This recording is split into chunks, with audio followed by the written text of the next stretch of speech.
ঘটনার সময়কাল 1960-এর দশকের আশেপাশে হবে। ঘটনাটি ঘটেছিল এই জায়েদ ভাইয়ের দাদার সাথে। ওনার দাদার নাম হচ্ছে নইমুদ্দিন শেখ। আর ঘটনাটি মূলত জায়েদ ভাই শুনেছিলেন ওনার চাচার কাছ থেকে। ওনার চাচার নাম মোহাম্মদ আব্দুস সালাম। ছোটবেলা থেকেই জায়েদ ভাইয়ের দাদা বেশ চঞ্চল প্রকৃতির মানুষ ছিলেন, খুব সাহসীও ছিলেন। একবার কি হলো, বিভিন্ন মানুষের কাছ থেকে জানতে পারলেন যে মাছ ধরার সময় একটা বিশেষ পদ্ধতি অবলম্বন করলে অনেক মাছ পাওয়া যায়। বিশেষ একটা পদ্ধতিতে জাল প্রস্তুত করতে হবে। আর জাল প্রস্তুত করার ক্ষেত্রে জালের যেই অংশগুলোতে বাঁশের কোনো টুকরো বা বাঁশের চাই ব্যবহার করা হবে, সেই বাঁশটা হতে হবে একটা বিশেষ ধরনের বাঁশ। এই বাঁশটা কেমন হতে হবে? এটা শ্মশান থেকে সংগ্রহ করতে হবে। শ্মশানে তৈরি কোনো জিনিসপত্র থেকে বাঁশের টুকরো কালেক্ট করতে হবে সেটা এরকম না, বা শ্মশানের আশেপাশে কোনো বাঁশঝাড় থাকলে সেখান থেকে বাঁশ কেটে আনতে হবে, বিষয়টা এরকমও না। বিষয়টা হচ্ছে যে লাশ দাহ করার পর নাভির অংশটা নাকি সহজে পড়ে না। মূলত এটি অতিমাত্রায় চর্বিযুক্ত হওয়ার কারণে পোড়াতে গেলে প্রচুর পরিমাণে খড়ির অপচয় হতে পারে। অনেকে আছেন যারা এই পরিমাণ খড়ি দিতে অপারগতা প্রকাশ করেন, সামর্থ্য নেই। তখন কি করা হয়, নাভির এই অংশটা মাটিতে পুঁতে দেওয়া হয়। আর যেখানে মাটিতে পুঁতে দেওয়া হয় ওখানে একটি বাঁশের টুকরো গেড়ে দেওয়া হয়। এটা একটা চিহ্ন। আধুনিক যেই শ্মশানগুলো এখন হয়েছে, যেখানে ইলেকট্রিক চুল্লিতে লাশ একদম পুড়িয়ে ছাই করে ফেলা হয়, হাড়গোড়গুলোও একদম পুরো ছাই হয়ে যায়, সেখানে কিন্তু এই জিনিসটা ওভাবে থাকে না। কিন্তু যদি চিতায় কোনো লাশ দাহ করা হয় তখন কিন্তু এই ব্যাপারটি এরকম হতে পারে। গ্রামে কিন্তু এটা হওয়ার হামেশাই হয়, বা এটা আমি নিজেও ছোটবেলায় শুনেছি যে এটা দিয়ে নাকি অনেক কাজ করা যায়। যারা তান্ত্রিক কবিরাজ এটা দিয়ে অনেক কাজ করেন। তো যাই হোক, দাদার কাছে খবর আসলো যে এই যেই বাঁশের টুকরোটি মাটিতে গেড়ে দেওয়া হচ্ছে, এই বাঁশের টুকরো দিয়ে যদি জালে কোন একটা জিনিস তৈরি করা হয় বা জালের কোনো একটা অংশে এটাকে ব্যবহার করা যায়, তাহলে নাকি ওই জালে অনেক মাছ ধরা পড়ে। এটা যখন শুনলেন তখন দাদা চিন্তা করলেন, আর এমন কি, নিয়ে আসবো। ওনাদের বাড়ি থেকে শ্মশানের দূরত্ব ছিল 3 কিলোমিটার। বাড়ি থেকে দূরে একটা বাজার রয়েছে, খুব পরিচিত একটা বাজার, যার নাম হচ্ছে কালীর বাজার। এই কালীর বাজারের পাশেই হচ্ছে ব্রহ্মপুত্র নদ। এর পাশেই মূলত শ্মশান। জায়গাটা সবারই পরিচিত, আর জায়গাটা নাকি খুবই ভয়ঙ্কর। রাতের বেলা ওই দিকটা দিয়ে কেউই আসা যাওয়া করে না। আর সেই 1960-এর দশকের আশেপাশে তখন তো আরো শুনশান নীরবতা ছিল, এখন অতটা নাই। তো যাই হোক, দাদা অপেক্ষায় ছিলেন কবে লাশ পোড়ানো হবে। যেহেতু ওইটা পরিত্যক্ত কোনো শ্মশান ছিল না, মাঝে মাঝেই লাশ পোড়ানো হতো। ওনাকে যে খুব বেশি দিন অপেক্ষা করতে হয়েছে বিষয়টা এরকম না। কয়েকদিনের ব্যবধানে উনি জানতে পারলেন ওখানে একটি লাশ দাহ করা হবে। তো এই কাঠের টুকরোটি আনার ক্ষেত্রে ওটা কি পুরুষের লাশ হতে হবে, নাকি মহিলার লাশ হতে হবে, নাকি বাচ্চাদের লাশ হতে হবে, এমন কোনো শর্ত আসলে ছিল না। যখন উনি জানলেন যে কোনো একটা লাশ হলেই হবে, এই জন্য উনি বিষয়টাকে অতটা গুরুত্ব দেন নাই, যে নিয়ে আসবো, সমস্যা কি, আমি তো লাশের কোনো অংশ চুরি করতে যাচ্ছি না, বা পোড়ানোর পর কোনো জিনিস যেটা মাটিতে পুঁতে দেওয়া হয়েছে সেইটা মাটি করে তুলতে যাচ্ছি না, আমি তো ওই বাসটাই নিয়ে আসবো। ওই বাসটা কয়েকদিন পর তো নষ্টই হয়ে যায়, সুতরাং আনলে সমস্যা কি, এরকম চিন্তা করেছেন। উনি যখন দেখলেন যে দিনের বেলা একটি লাশকে দাহ করা হয়েছে, সেটাকে দাহ করার পর লাশের শরীরে ওই নাভির অংশটা একটা নির্দিষ্ট জায়গায় পুঁতে দিয়ে ওখানে একটা বাঁশের টুকরো গেড়ে দেওয়া হয়েছে, উনি এটা দিনের বেলা দেখে এসেছিলেন। ওই দিনই রাতের বেলা উনি চলে যান সেটা আনার জন্য।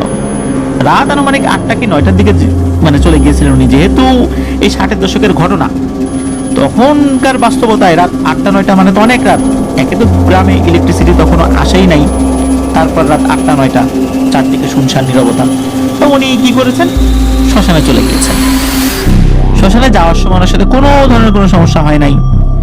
উনি বাসায় হাত দিয়েছেন, বাসটা তুলেছেন, তখনও কোনো সমস্যা হয় নাই। উনি যখন বাঁশটা তুলেছেন, যেহেতু বাঁশের ওই টুকরাটার বেশ একটা অংশ মাটির নিচে ঢুকে গিয়েছিল, ওই জায়গাটাতে মাটি লেগেছিল, কাদা লেগেছিল, উনি চিন্তা করেছে এটাকে ধুয়ে নিই। এখন ধোয়ার জন্য উনি যে ব্রহ্মপুত্র নদের কাছে যাবেন সেই ধৈর্য ওনার ছিল না আসলে। উনি চিন্তা করে আশেপাশে পানি কোথায় পাই। উনি দেখতে পেলেন মাটির একটি ঘড়া রয়েছে ছোটখাটো, ওইটার কাছে গিয়ে দেখলেন যে ওর ভিতরে পানি আছে। মূলত কোনো লাশ দাহ করার আগে নির্দিষ্ট কিছু রিচুয়াল পালন করতে হয়, তখন ওই মাটির একটা পাত্র লাগে, তার মধ্যে পানি থাকতে হয়, এরকম কিছু একটা ব্যাপার হয়তো বা আছে ওখানে। তো এরকম মাটির একটি ঘড়া উনি দেখতে পান, পাত্র দেখতে পান আর কি, ওর মধ্যে পানিও ছিল। উনি কি করেছেন, ওই পানি দিয়ে ওই বাঁশের টুকরোর নিচের অংশটা ধুয়ে ফেলেন। এরপর উনি বাঁশটা নিয়ে হাঁটা শুরু করেন বাড়ির দিকে। ওনাকে কিন্তু বলা হয়েছিল যখন ওই বাঁশের টুকরোটা নিয়ে হাঁটা শুরু করবে পেছন দিকে যেন না তাকায়, কারণ পেছন থেকে পরিচিত কণ্ঠে অনেকে ডাকতে পারে, অনেক ধরনের ভয়ঙ্কর শব্দ হতে পারে, কিন্তু পেছন দিকে তাকানো যাবে না। উনি জানতেন বিষয়টা, বেশ সাহসী মানুষ ছিলেন। কিন্তু মজার বিষয় হলো এই ধরনের কোনো সমস্যাই ওনার সাথে হয়নি। মানে উনি গিয়েছেন, নিয়েছেন, নিয়ে বাড়িতেও চলে আসছেন, কোনো ধরনের কোনো জটিলতা ছাড়াই। পরের দিন উনি কি করেছেন, পরিবারের সদস্যদেরকে জানিয়েছেন যে এই যে একটা জিনিস নিয়ে আসছি। পরিবারের সদস্যরা বকাঝকা করেন এই ধরনের দুঃসাহসিক কাজকর্মের জন্য। দাদা কিন্তু তখন বিয়ে করেছেন, ওনার কিন্তু সন্তানেরও আছে ছোট ছোট। বিশেষ করে দাদি তখন ওনাকে খুব বকাঝকা করছেন যে তুমি এই কাজটা কেন করতে গেলে, তোমার ছোট ছোট বাচ্চা আছে, এখন যদি কোনো একটা সমস্যা হয়। তো দাদা এটাকে পাত্তা দেন নাই। দাদা ওইটাকে দিয়ে বাঁশের একটা নির্দিষ্ট শেপ বা বাঁশের টুকরা একটা নির্দিষ্ট শেপ দেন, যেটা জালে ব্যবহৃত হয়। বিশেষ করে জালটা ছিল ত্রিভুজ আকৃতির। এক ধরনের জাল আছে না, যে জালের সামনের অংশটা ফাঁকা, হাতের অংশটা দুই পাশ থেকে বাঁশ এসে মিশে গেছে, আবার ওই দুই বাঁশ সামনের দিকে গিয়ে প্রশস্ত হয়ে গেছে, সেখানে একটা আড়াআড়ি ভাবে বাঁশ রাখা। তো ওইটারই নির্দিষ্ট একটা জায়গায় ওই বাঁশের একটা টুকরো ব্যবহার করেছিলেন। তো এই জাল দিয়ে উনি মাছ ধরতেন। অদ্ভুত ব্যাপার হলো, সত্যি উনি অনেকের থেকে বেশি মাছই পাচ্ছিলেন সেটাতে, উনিও ব্যাপক খুশি। তবে মাছ ধরার পর ওই জালটা উনি কি করতেন, বাইরের যে বৈঠক ঘর রয়েছে বা কাচারি ঘর রয়েছে সেখানে এটা রেখে দিতেন, ঘরের মধ্যে আনতেন না। ঘরের মধ্যে আনার প্রয়োজনও নাই। বিশেষ করে এই কৃষি সংক্রান্ত যে সমস্ত উপকরণগুলো রয়েছে, তারপরে বিভিন্ন কৃষি যন্ত্রপাতি রয়েছে, মাছ ধরার বিভিন্ন সামগ্রী রয়েছে, এগুলো ওই বৈঠক ঘর বা কাচারি ঘরেই রাখতেন। মাঝে মাঝে বাড়িতে মেহমান এলে ওই কাচারি ঘর বা বৈঠক ঘরে তাদের থাকার ব্যবস্থা করা হতো। মেহমানরা রাতের বেলা যখন ঘুমাতেন, সকাল হলেই ওই বাড়ি ছেড়ে চলে যাওয়ার জন্য তারা খুব ব্যতিব্যস্ত হয়ে যেতেন। কারণ যদি জিজ্ঞেস করা হতো, তখন তারা বলতেন যে গভীর রাত্রে ভয়ঙ্কর কোনো কিছু এই বৈঠক ঘরের চারদিকে ঘুরে বেড়ায়। একটা পর্যায়ে এসে মনে হয় ওই ঘরের সাথে গা ঘেঁষছে। তারপরে মনে হয় যে ভয়ঙ্কর এই অবয়বটি দুই হাত দিয়ে এই ঘরটাকে জড়িয়ে ধরেছে। এরপর মনে হয় যে এখনই বুকের সাথে চাপ দিয়ে একদম চ্যাপটা করে ফেলবে এই ঘরটা, আর এই ঘরের মধ্যে যা কিছু আছে সব একদম নিমিষে শেষ হয়ে যাবে। এছাড়া ভয়ঙ্কর ধরনের আওয়াজ তো হতোই, ধূপধাপ শব্দে চারদিকে হাঁটাহাঁটির শব্দও হতো। মেহমানরা তো থাকতে চাইতেন না। আসলে এমনটা তো আগে হয়নি কখনো, হঠাৎ করে এটা শুরু হচ্ছে কেন? তখন দাদার বাবা ওই সময় জীবিত ছিলেন, তখন উনি বিষয়টা নিয়ে চিন্তিত হয়ে পড়লেন। এরপর দাদির সাথে বিষয়টা যখন শেয়ার করলেন, তখন দাদার বাবাকে দাদি বললেন যে হ্যাঁ, আপনার ছেলে এরকম একটা জিনিস নিয়ে আসছে, মনে হয় এই কারণে সমস্যা হচ্ছে। দাদির সাথে পরামর্শ করে দাদার বাবা কি করেছিলেন, ওই জালের সাথে তো ওই বাঁশের বিভিন্ন জিনিস ছিলই, এটাকে কি করেছেন, কাছাকাছি একটা বাঁশ ঝাড়ের কাছে নিয়ে গিয়ে আগুন লাগিয়ে পুড়িয়ে একদম ছাই করে ফেলেছেন। সকলেই ধারণা করেছিলেন এরপরে এই সমস্যাটা হবে না। বাড়িতে এই সমস্যাটা আসলেই হয়নি, কিন্তু সমস্যা দেখা দিল ওই বাঁশ ঝাড়ে। ওই বাঁশ ঝাড়ে নাকি গোরাত্রে ভয়ঙ্কর এক অবয়বকে দেখা যেত।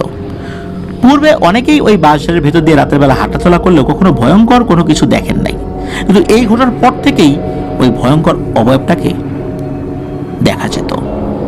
রাতের বেলা মনে হতো ওই বাঁশের বাঁশগুলো একদম তছনছ করে ফেলছে, ভয়ঙ্কর তাণ্ডব শুরু হয়ে গেছে। কিন্তু সকালে উঠে তার কোনো নাম নিশানাও পাওয়া যেত না, মনে হচ্ছে সবকিছুই স্বাভাবিক। এই জিনিসটা শুরু হওয়ার পর দাদা আস্তে আস্তে অসুস্থ হয়ে যেতে লাগলেন। খুব বেশি দিন না, অল্প কিছুদিনের মধ্যেই, অল্প বয়সেই দাদা মারা যান, ছোট ছোট বাচ্চা দেখে। তো তাদের এই জেনারেশনটা থেকেই এই যে ফাহাদ হাসান জায়েদ ভাইদের যে জেনারেশন, তারা এসেছেন। এই জিনিসটা আনার পর দাদা, উনি তো মাছ ধরা শুরু করেছিলেন, আর এই জিনিসটা পোড়ানোর পর হঠাৎ করে উনি অসুস্থ হয়ে গেলেন। খুব বেশি দিন আসলে চিকিৎসা করার সুযোগও হয়নি। অনেকেই বলেছিলেন যে এই জিনিসটা কোনোভাবেই ওখান থেকে আনা উচিত হয়নি, কারণ এই জিনিসগুলোর সাথে শ্মশান থেকে ভয়ঙ্কর ধরনের পিশাচগুলো চলে আসে, আর এগুলো যদি একবার আসে যেতে চায় না। ওই জিনিসটা যে পুড়িয়ে ফেলাই হয়েছে, তখন ওই পিশাচটা ওই বাঁশে বন্দী হয়ে পড়ে। এখনো নাকি ওই ভয়ঙ্কর অবয়বটা মাঝে মধ্যেই সেই বাসায় দেখা যায়, তবে এখনো পর্যন্ত কাউকে বড় ধরনের কোনো ক্ষতি করেছে এমনটা শোনা যায়নি। তবে তার উপস্থিতি অনেকেই টের পেয়েছেন। এই হচ্ছে ঘটনা। প্রিয় লিসেনার্স, আসলে কিছু কিছু ক্ষেত্রে সাহসিকতা বিপদ ডেকে আনে। আমরা এই ধরনের ঘটনার ক্ষেত্রে দেখি যে কোনো একটি বিষয় আনতে যাওয়ার সময় ভয়ঙ্কর কোনো কিছু ঘটে, আনার সময় ভয়ঙ্কর ঘটনা ঘটে, আনার পরেও ঘটতে থাকে তার সাথে। কিন্তু এখানে দেখা গেল দাদার সাথে তেমন কিছুই ঘটে নাই, তবে বৈঠক ঘরে ভয়ঙ্কর ঘটনা ঘটতে থাকে। যেহেতু রাতের বেলা বৈঠক ঘরে ওই জালটা রাখা হতো, দেখা যেত অনেক কৃষি সামগ্রী সেখানে রাখা হতো, জাল রাখা হতো, এই কারণে মূলত ওইখানে সমস্যাটা হতো। এই ধরনের কাজগুলো আসলেই করা অনুচিত। আল্লাহ আমাদেরকে হেফাজত করুন এই ধরনের বিপদ আপদ থেকে, আর এই ধরনের দুঃসাহসিক কাজগুলো যেন আমরা না করি, আল্লাহ সেই বুঝ আমাদেরকে দান করুন।